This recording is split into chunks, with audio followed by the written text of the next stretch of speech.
अस्सलामुअलैकुम friends, welcome to my academy. तो friends, आज हम रिएक्ट जीरो टू हीरो की सीरीज के अंदर बहुत ही इंपॉर्टेंट रिएक्ट के कॉन्सेप्ट के साथ आपकी खिदमत में हाजिर हुए हैं। तो फ्रेंड्स, हमने अपनी प्रीवियस वीडियो के अंदर बहुत से रिएक्ट टर्म्स हुक्स देखे थे।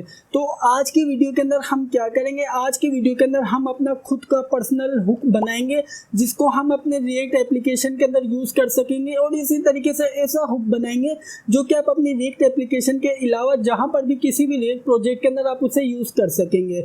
तो बेसिकली आज की वीडियो के अंदर हम टोटल 2 कस्टम हुक बनाने वाले हैं, जो कि फर्स्ट हुक होगा जो जिसकी मदद से हमारी जो काउंटर एप्लीकेशन की जितनी भी फंक्शनैलिटी होगी वो हम अपने सेपरेट हुक में डाल देंगे। उसके बाद हम क्या करेंगे, जिस कंपोनेंट में चाहे हम उसे यूज करेंगे। और जो हमारा सेकंड हुक होगा वो बेसिकली क्या करेगा, वो हमारे पास जो एपीआई से डेटा फेच करके लाता था वो तमाम काम हम अपने कस्टम हुक के अंदर डालेंगे। और इसी तरीके से उस हुक के अंदर जो हमारी लोडिंग की फंक्शनैलिटी थी जो कि हमने यूज इफेक्ट के अंदर की थी वो तमाम काम हम डालेंगे अपने उस कस्टम हुक के अंदर। तो ये तमाम चीज़ें हम आज की वीडियो के अंदर देखने वाले हैं। तो मैं उम्मीद करता हूँ कि आप आज की वीडियो को स्टार्ट से लेकर एंड तक देखेंगे, इसका कोई सा भी पार्ट स्किप नहीं करेंगे, क्योंकि ये वीडियो आपके लिए बहुत ज़्यादा हेल्पफुल होगी और आपको इस वीडियो से बहुत कुछ सीखने को मिलेगा। तो आइए बगैर टाइम वेस्ट किए हुए आज की वीडियो को शुरू करते हैं। वीडियो शुरू करने से पहले यार, अगर आपने अभी तक रिएक्ट जीरो टू हीरो की सीरीज को चेकआउट नहीं किया तो जाइए चैनल पर, एक मरतबा इसे लाजमी चेकआउट कर लीजिएगा। इसके अंदर हमने रिएक्ट को from zero to advance level सीख रहे हैं। तो अभी हम इंटरमीडिएट लेवल तक पहुंच चुके हैं। अब हमारी जो नेक्स्ट वीडियोज होंगी इसके अंदर हम रिएक्ट के एडवांस कॉन्सेप्ट सीखेंगे। तो आइए बगैर टाइम वेस्ट किए हुए आज की वीडियो को शुरू करते हैं और चलते हैं अपने वीएस कोड में। तो फ्रेंड्स, हम आ चुके हैं अपने वीएस कोड में। तो हमने यहाँ पर बेसिकली क्या किया हुआ, हमने यहाँ पर सिंपल ये एक रिएक्ट का ब्रांड न्यू प्रोजेक्ट क्रिएट किया हुआ यूजिंग वीट। और हमने बेसिकली इसको नेम क्या दिया, इसको नेम हमने दिया हुआ जस्ट कस्टम हुक के नाम से। हमने यहाँ पर एक प्रोजेक्ट क्रिएट किया हुआ है। तो आप यहाँ पर देख सकते हैं कि हमारा जो प्रोजेक्ट है वो सक्सेसफुली रन भी हो चुका है। बेसिकली काउंटर एप्लीकेशन है। अब मुझे यहाँ पर क्या करना है, अब मुझे यहाँ पर बेसिकली कस्टम हुक बनाना है। बेसिकली यहाँ पर जो काउंटर एप्लीकेशन की जितनी भी फंक्शनैलिटी है मैं चाहता हूँ कि ये तमाम फंक्शनैलिटी चली जाए कस्टम हुक के अंदर। तो बेसिकली इसी वजह से मैं यहाँ पर कस्टम हुक बनाऊंगा। कस्टम हुक बनाने के लिए हमारे पास कुछ रूल्स हैं, सबसे पहले हमें उन्हें फॉलो करना पड़ेगा। उसके लिए हम यहाँ पर क्या करेंगे, सबसे पहले तो एक सोर्स के अंदर एक न्यू फोल्डर बना लेते हैं। यार हम यहाँ पर इसे नेम देते हैं सिंपल कस्टम हुक्स। तो हमने यहाँ पर जस्ट कस्टम हुक्स के नेम से एक न्यू फोल्डर बना लिया है। अब हमारे पास यहाँ पर फर्स्ट रूल क्या है कि जो आपका हुक होगा उसका जो नेम होगा तो उसका जो फर्स्ट लेटर होगा, फर्स्ट कीवर्ड होगा वो यूज के साथ स्टार्ट होगा। जिस तरीके से हमारे पास यूज स्टेट, यूज इफेक्ट होके, इसी तरीके से हमारे पास यहाँ पर जो हमारा कस्टम कंपोनेंट होगा उसके अंदर भी हमारे पास जो उसका फर्स्ट कीवर्ड होगा वो यूज के साथ शुरू होगा। तो हम यहाँ पर सिंपल इसे नेम देते हैं यूज काउंटर। तो हमने बेसिकली यहाँ पर यूज काउंटर डॉट जेएस के नाम से एक न्यू फंक्शन क्रिएट कर लिया है। तो यार सबसे पहले मैं आपको बताता चलूँ कि बेसिकली हमारे पास जो हुक्स होते हैं वो होते क्या है। उसके लिए मैं यहाँ पर क्या करूँगा, सबसे पहले तो यहाँ पर एक्सपोर्ट कर लेता हूँ। मैं यहाँ पर सिंपल टाइप कर देता हूँ एक्सपोर्ट फंक्शन, और मैं यहाँ पर सिंपल इसे नेम दे दूंगा यूज काउंटर। तो हमारे पास यहाँ पर ये बेसिकली क्या है, ये हमारा है यूज काउंटर के नाम से एक फंक्शन है। बेसिकली जो हुक्स होते हैं वो जस्ट अ फंक्शन होते हैं, लेकिन हमारे पास यहाँ पर इसके अंदर क्या क्या रूल्स हमें फॉलो करने पड़ते हैं। हमें यहाँ पर ये रूल्स फॉलो करने पड़ते हैं कि हमें यहाँ पर सबसे पहले तो जो इसका कीवर्ड होगा यूज से स्टार्ट होगा, और जो सेकंड रूल है वो ये कि यार आप इसके अंदर जो रिएक्ट के बिल्ट इन हुक्स है आप उन्हें यूज करेंगे। और थर्ड रूल ये कि जो आपका कस्टम हुक है वो बेसिकली कोई डेटा वगैरह रिटर्न करेगा, वो JSX रिटर्न नहीं करेगा। क्योंकि आप यहाँ पर देख सकते हैं कि बेसिकली यहाँ पर यही डिफरेंस है कि हमारे पास यहाँ पर जो रिएक्ट के जो कंपोनेंट होते हैं वो भी बेसिकली फंक्शन ही होते हैं, लेकिन वो क्या करते हैं, वो यहाँ पर JSX को रिटर्न करते हैं। जबकि हमारा जो कस्टम हुक होता है वो क्या करता है, वो बेसिकली हमें डेटा रिटर्न करके देता है। तो इस तरीके से हमने अपने रिएक्ट के कस्टम हुक के टोटल 3 रूल्स जान लिए हैं। अब हमारे पास क्वेश्चन ये राइज होता है कि यार हम हुक्स को क्रिएट क्यों करते हैं। तो फ्रेंड, बेसिकली रिएक्ट के अंदर जो हमारी अप्रोच होती है वो होती है बेसिकली रीयूजेबिलिटी की तरफ। हमारे पास यहाँ पर बेसिकली क्या होता है कि हम चाहते हैं कि हम अपने कोड को जितना चाहे उतना रीयूजेबल बना सकें। तो हम बेसिकली रीयूजेबिलिटी कहाँ कहाँ यूज़ करते हैं रिएक्ट में, हम बेसिकली हमारे कंपोनेंट के केस में हम चाहते हैं कि हमारा जो UI है हम उसे जितना चाहे उतना रीयूजेबल बना सके। तो वो हम करते हैं यूजिंग अ कंपोनेंट। हम कंपोनेंट बना लेते हैं, जहाँ चाहे हम उसे यूज़ कर लेते हैं। इसी तरीके से हमारे पास जो सेकेंड पार्ट होता है रीयूजेबिलिटी का वो होता है हमारी लॉजिक। लॉजिक क्या होती है कि बिहाइंड द जो आपकी फंक्शनैलिटी है लॉजिक होती है। आप चाहते हैं कि यार जो आपके एप्लीकेशन या आपके प्रोजेक्ट के अंदर बहुत ज़्यादा यूज़ हो रही है तो आप क्या करें कि उसको एक सेपरेट प्लेस पर रख दें और जब चाहे आप उसे यूज़ कर सकें। तो इससे क्या होगा कि हमारी जो रीयूजेबिलिटी है वो इंक्रीज़ होगी। तो हम यहाँ पर ये लॉजिक वाली रीयूजेबिलिटी किसकी मदद से अचीव करते हैं, हम लॉजिक वाली रीयूजेबिलिटी अचीव करते हैं यूजिंग अ कस्टम हुक्स। तो हम क्या करेंगे, हम यहाँ पर आप देख सकते हैं कि कस्टम हुक के अंदर हम बेसिकली काउंटर एप्लीकेशन बहुत ज़्यादा बनाते हैं। तो मैं क्या करूँगा कि काउंटर एप्लीकेशन का एक हुक बना दूंगा जिस कंपोनेंट में चाहे जहाँ चाहे मैं उसे यूज़ कर सकूँगा। इसी तरीके से जो हमारी रिएक्ट की एप्लीकेशन होती है वो 60 to 70% होती है वो बेसिकली एपीआई से डेटा फैच कर रही होती हैं। तो इसी वजह से मैं उसका भी मैं एक कस्टम हुक बना लूँगा जो कि जस्ट यूआरएल लेगा, उसकी बेस के ऊपर हमें डेटा रिटर्न करके देगा। तो ये जितनी भी फंक्शनैलिटी ये तमाम मैं अपने हुक के अंदर डाल लूँगा। तो ये तमाम काम बेसिकली हमारे यू हुक की मदद से करते हैं। तो अब हम यहाँ पर क्या करेंगे, सबसे पहले यूज़ काउंटर के नाम से एक हुक क्रिएट करेंगे यार। सबसे पहले इसके पैरामीटर के अंदर इनिशियल वैल्यू सेट कर देते हैं। तो मैं यहाँ पर सिंपल कह देता हूँ इनिशियल वैल्यू इक्वल्स टू, मैं यहाँ पर इसके अंदर सेट कर देता हूँ 0। ठीक हो गया। तो मैं यहाँ पर क्या करना है, सबसे पहले तो मैं यहाँ पर एक स्टेट लेने वाला हूँ। तो मैं यहाँ पर सिंपल टाइप कर देता हूँ काउंट, और इसी तरीके से मैं यहाँ पर कह देता हूँ सेट काउंट। तो बेसिकली मैं यहाँ पर इसके अंदर यूज इफेक्ट स्टेट का यूज़ करने वाला हूँ। तो मैं यहाँ पर सिंपल टाइप कर दिया यूज स्टेट, और इसकी जो इनिशियल वैल्यू है वो मैं सेट कर देता हूँ। इनिशियल वैल्यू के अंदर जो पड़ा हुआ है वो हमारे पास इसकी इनिशियल वैल्यू के अंदर आ जाएगा। तो इस तरीके से हमने यहाँ पर रिएक्ट के तमाम रूल्स फॉलो कर लिए, बस हमारा एक रूल रह गया है। लेकिन उससे पहले क्या करूँगा, बेसिकली मैं एक फंक्शन क्रिएट करूँगा जो कि जो हमारे पास यहाँ पर काउंट के अंदर जो वैल्यू स्टोर है उसके अंदर एक का इंक्रीमेंट करेगा। तो मैं यहाँ पर एक काम करता हूँ, यहाँ पर कमेंट आउट कर देता हूँ function for increment value by 1। Basically हमारे पास यहाँ पर ये फंक्शन क्या करेगा कि जो हमारे पास वैल्यू है इसके अंदर एक का इंक्रीमेंट करेगा। तो उसके लिए मैं बेसिकली क्या करूँगा, सबसे पहले तो कॉन्स्ट लेता हूँ, उसके बाद मैंने यहाँ पर सिंपल टाइप कर दिया है इंक्रीमेंट। इसके अंदर बेसिकली क्या होगा, इसके अंदर हमारे पास जस्ट एरो फंक्शन होगा जो कि क्या करेगा, हम यहाँ पर सबसे पहले यूज़ करेंगे सेट काउंट। सेट काउंट के अंदर हम सबसे पहले ले लेंगे काउंट की वैल्यू, और सबसे पहले तो मैं यहाँ पर इसे कर लेता हूँ कॉपी, और यहाँ पर मैंने कर दिया है पेस्ट। और इसकी बॉडी के अंदर हम बेसिकली क्या करेंगे, हम यहाँ पर कह देते हैं कि काउंट +1। तो बेसिकली इस तरीके से क्या होगा कि जो हमारी काउंट के अंदर वैल्यू होगी उसके अंदर एक का इंक्रीमेंट हो जाएगा। जस्ट हमारे पास यहाँ पर वन लाइन फंक्शन है जो कि क्या कर रहा है कि हमारे पास जो काउंट के अंदर वैल्यू है इसके अंदर एक का इंक्रीमेंट कर रहा है। अब हम यहाँ पर क्या करेंगे, जस्ट इसे रिटर्न करवा देते हैं। अब हम यहाँ पर सिंपल रिटर्न का कीवर्ड टाइप करेंगे, और अब हम यहाँ पर क्या क्या रिटर्न करवाएंगे। सबसे पहले तो हम यहाँ पर काउंट को रिटर्न करवा देंगे। तो मैंने यहाँ पर सबसे पहले कॉपी कर लिया है काउंट को, और यहाँ पर कर लिया है पेस्ट। और इसी तरीके से बेसिकली मैं यहाँ पर इंक्रीमेंट की फंक्शनैलिटी को यूज़ करना चाहता हूँ। तो मैं यहाँ पर क्या करूँगा, मैं यहाँ पर इंक्रीमेंट को भी रिटर्न करवा दूंगा। तो आप यहाँ पर देख सकते हैं कि हमने यहाँ पर जो हमारे कस्टम हुक है उसे हमने टोटल 2 थिंग्स रिटर्न करवाई है। फर्स्ट क्या है, हमारे पास फर्स्ट है काउंट का जो हमारे पास वैल्यू है वो, और सेकंड ये जो हमारे पास इंक्रीमेंट वाली फंक्शनैलिटी है वो। तो इस तरीके से हमारे कस्टम हुक तैयार हो चुका है। अब हमें क्या करना है, अब हम जिस कंपोनेंट में चाहें, जिस प्रोजेक्ट में चाहें या इसे यूज़ कर सकते हैं। अब आपने क्या करना होगा कि आपने जस्ट इसे इंपोर्ट करना होगा और आपने इसे यूज़ कर लेना होगा। तो हम क्या करेंगे, F1 के अंदर जो हमारी काउंटर वाली फंक्शनैलिटी है, सबसे पहले तो मैं यहाँ से इसे कर देता हूँ कट।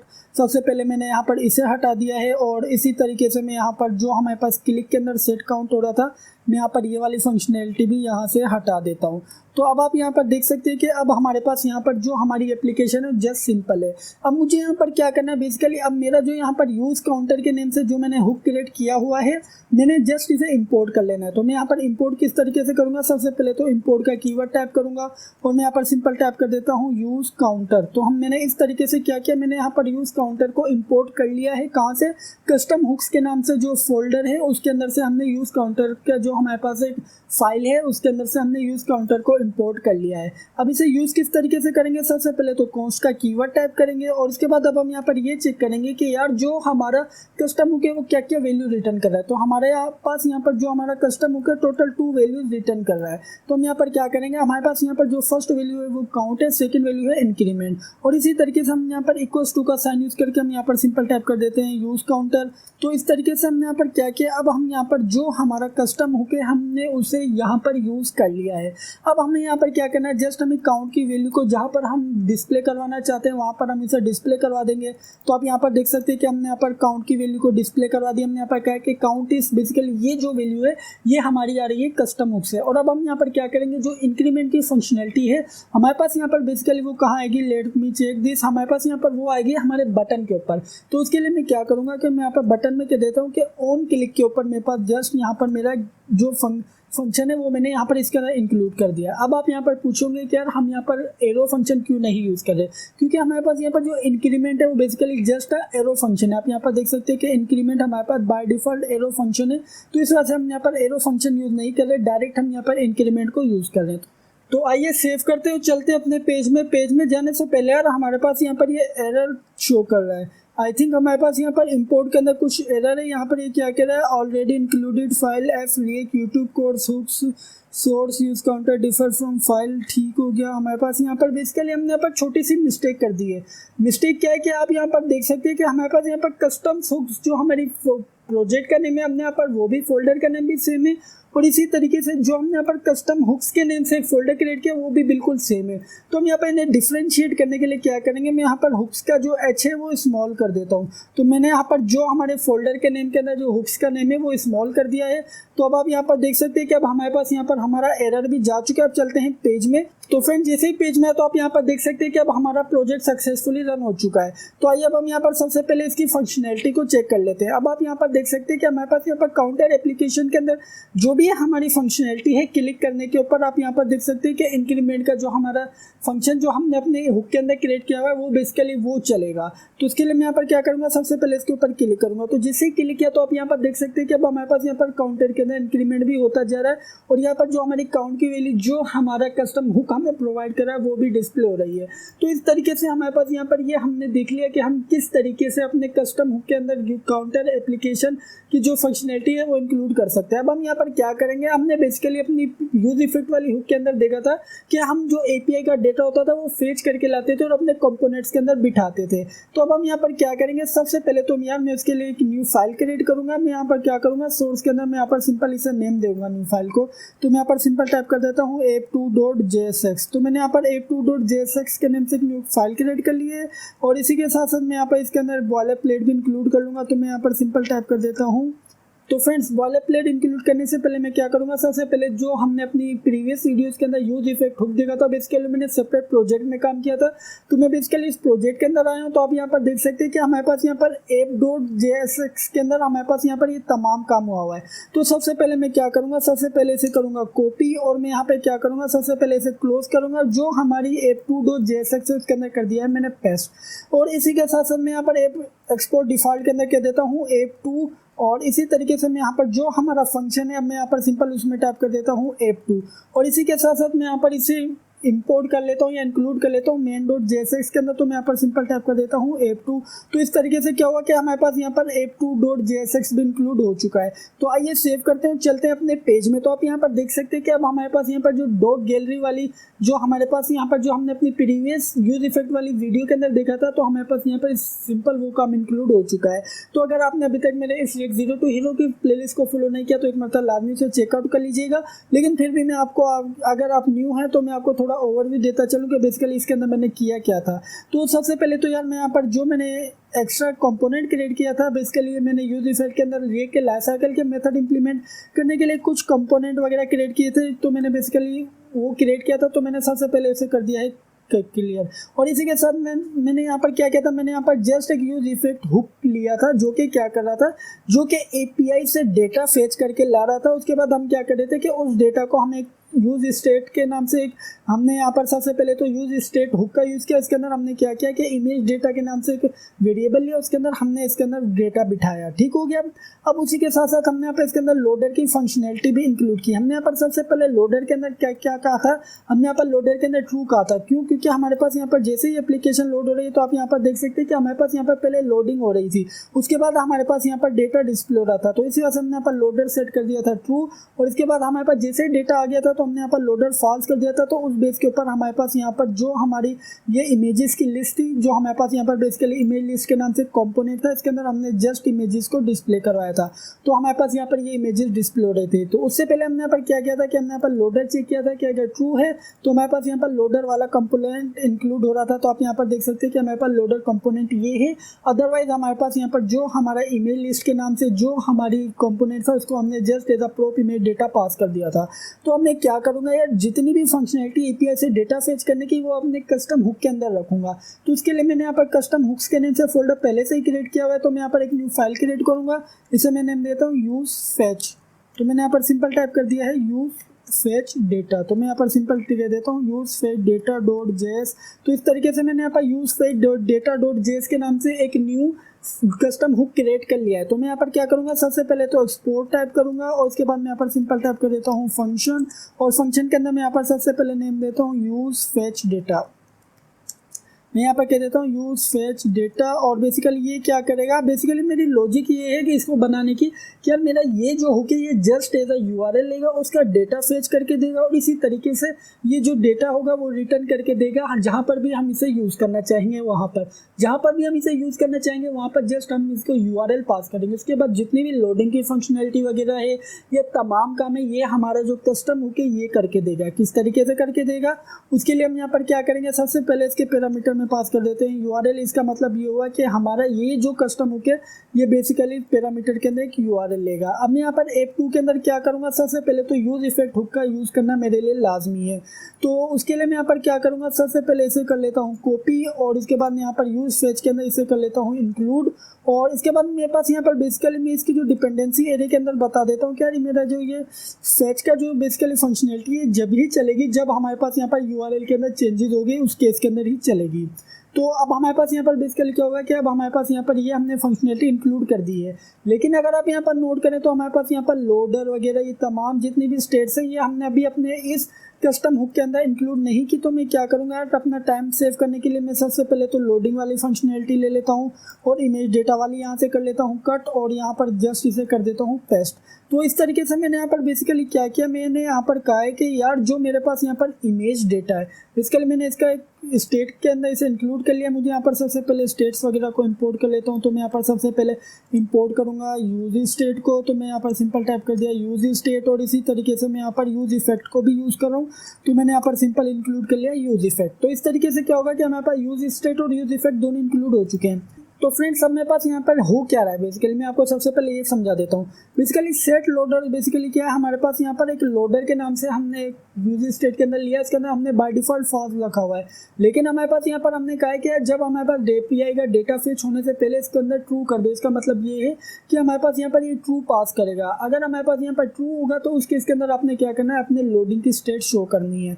अदरवाइज जैसे ही आपके पास डेटा आ जाता है तो आपने यहाँ पर क्या करना है, सबसे पहले तो डेटा को हमारे पास यहाँ पर जो हमने एक वेरिएबल लिया हुआ है या हमने स्टेट ली है इसके अंदर स्टोर कर दिया। इसके बाद अब हम यहाँ पर क्या करेंगे, अब हम यहाँ पर जस्ट इसे रिटर्न करवा देंगे।